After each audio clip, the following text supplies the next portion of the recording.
Bonjour à tous et bienvenue dans ce tutoriel Creatim sur les bases d'Illustrator. Alors ce tutoriel est destiné aux débutants puisqu'on va juste identifier et utiliser les outils de base.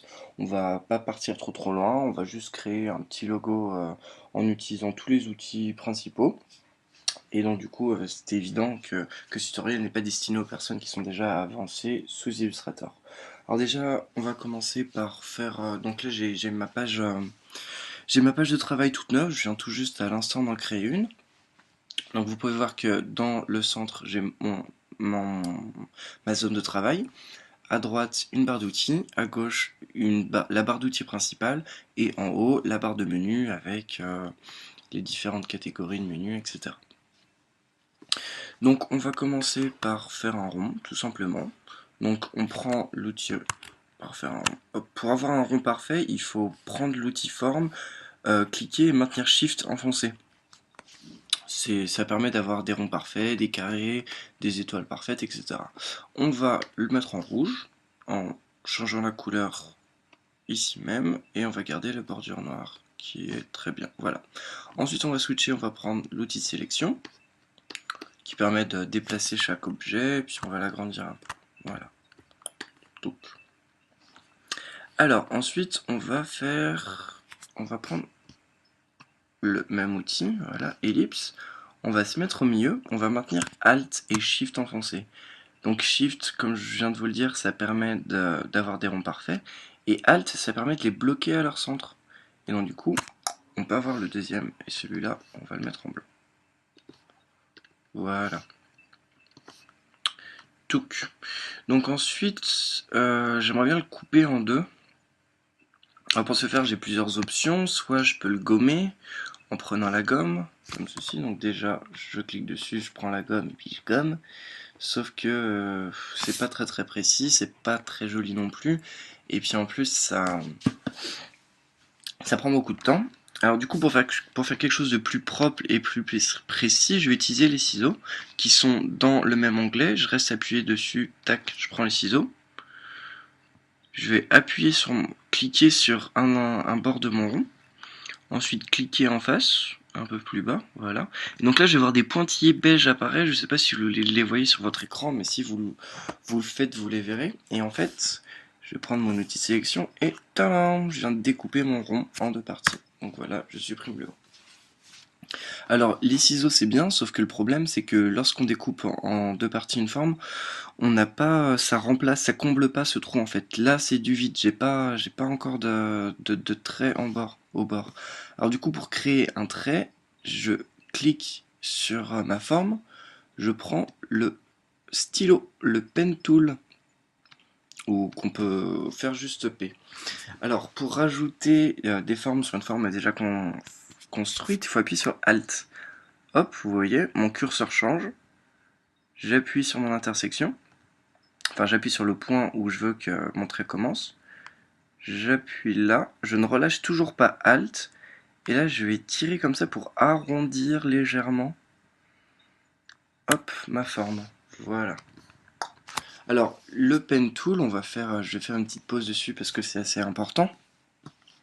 Il sert, on va mettre en bleu histoire qu'on voit, il sert à deux choses, il sert soit à sélectionner, soit à créer des formes. Alors ça, amusez-vous, vous voyez que quand vous appuyerez tout juste, ça fait un trait, que quand vous maintenez appuyé, que vous faites glisser, ça fait une courbe, que voilà, on fait des courbes, on fait des traits, etc. Jouez un peu avec le pen tool et vous verrez comment ça marche, c'est pas très dur, c'est juste que après avoir fait des traits, après avoir fait une courbe, pardon, il faut maintenir enfoncé Alt si on veut pouvoir faire une courbe, enfin tout de suite après.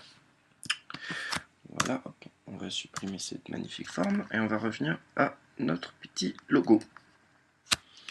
Donc voilà, bah tiens, hop, donc on est comme ça. Donc là en fait c'est un peu plat et j'aimerais bien mettre un peu de volume dans la couleur de mes formes. Alors pour ça en fait je vais les sélectionner. Et là je vais utiliser un deuxième outil pas mal important qui est le Gradient Tool. Voilà celui-là. Qu'on retrouve aussi ici en fait. D'ailleurs la zone de travail est ici. Et du coup vu que c'est blanc en bas, je vais faire glisser légèrement comme ça. Un petit peu plus, histoire d'avoir pas mal de noir quand même.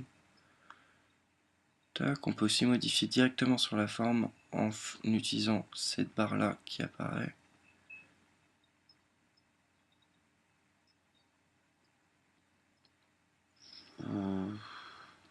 Voilà, parfait. On va faire la même chose avec le rond rouge, tac, sauf que ce coup-là, en fait, on veut pas du noir et du blanc, on veut du rouge. Donc pour ceci, on va, hop, changer les couleurs en cliquant sur... Mince.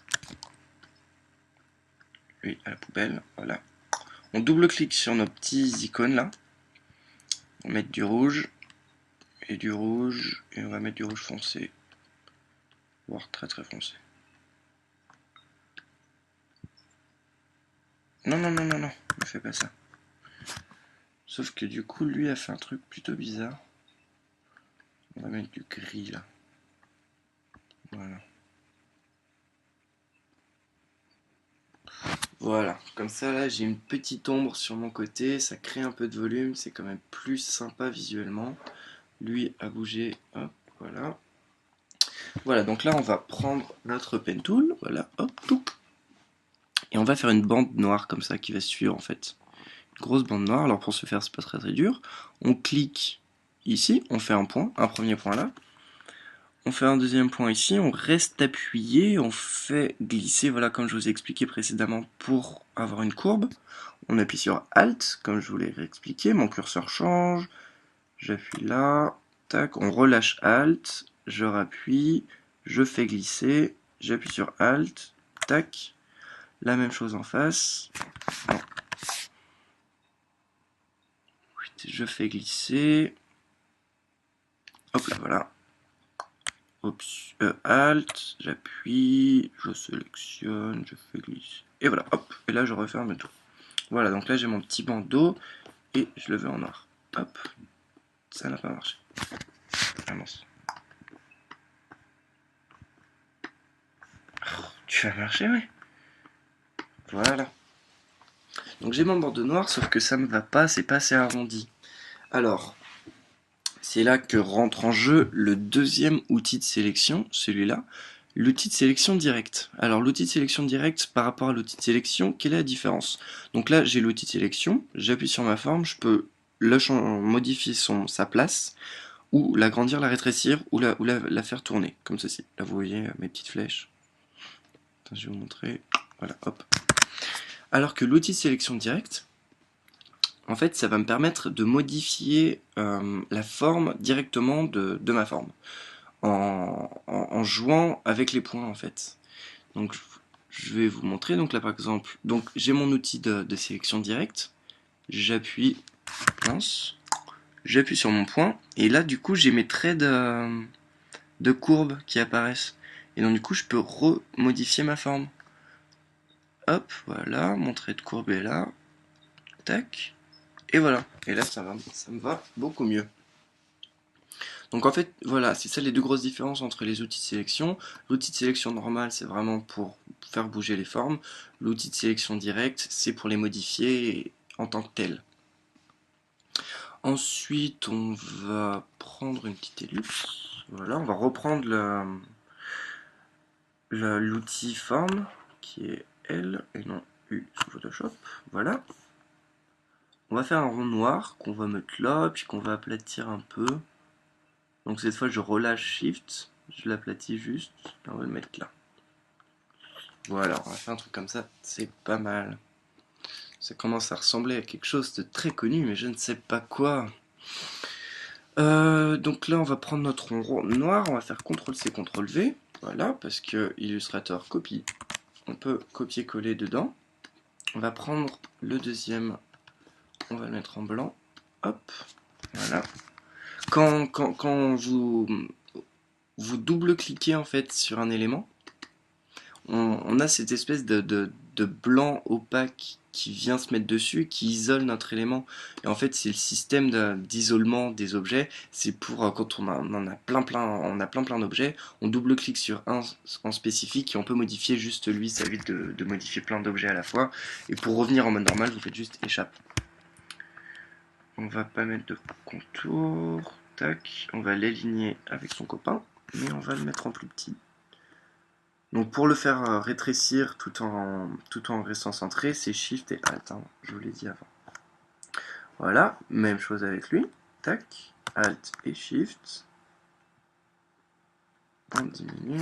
Et voilà, on a notre magnifique Pokéball qui vient d'être à présent à moitié fini. On va diminuer un peu ça. Et voilà, on vient de faire une Pokéball sous Photoshop. Sous Illustrator, pardon. Alors, pour faire un peu le récapitulatif de tout ce qu'on on a vu les deux outils de sélection, on a vu le Pen Tool, l'outil de forme, effacer et ou couper, et le Gradient Tool.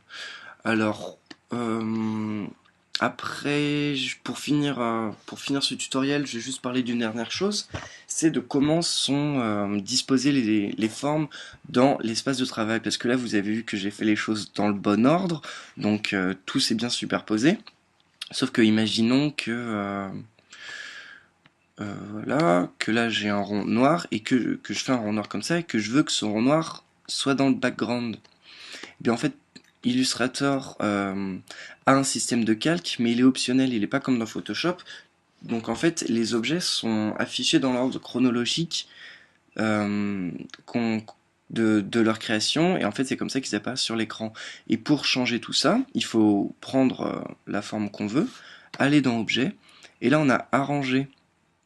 Et dans Arranger, on a amener tout devant, amener un peu en avant, amener tout derrière, etc. Donc par exemple, si je veux que ce soit en noir aille tout derrière, je fais Send to back, et tac, mon objet devient dans le background. Vous voyez? Et ça, c'est assez important.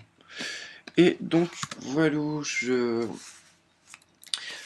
c'était le premier tutoriel sur les bases Illustrator. J'en ferai sûrement d'autres parce que là, j'ai juste parlé à peu près de ce premier carré-là d'outils. Donc, on va sûrement faire un deuxième qui explique les bases et puis ensuite on ira plus profondément dans la création. Voilà, continuez bien à regarder tous nos tutoriels sur Createam et puis je vous dis au revoir et à bientôt.